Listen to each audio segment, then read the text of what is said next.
আজকের পূর্বেশ্বরের কর্মী জনগণের উদ্যোগে আলোচনার বিক্ষোভ সমাবেশে উপস্থিত সর্বস্তরের ছাত্র জনতা আসসালামু আলাইকুম ওয়া রাহমাতুল্লাহ।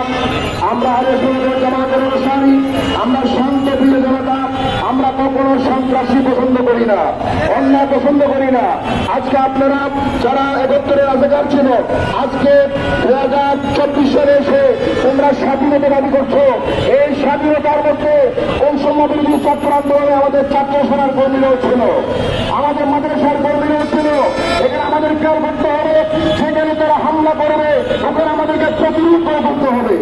প্রতিরোধ করার জন্য সক্রিয় থাকতে হবে, সবল হতে হবে। আমরা বৈরবের একজন সাবেক প্রত্যেকের মধ্যে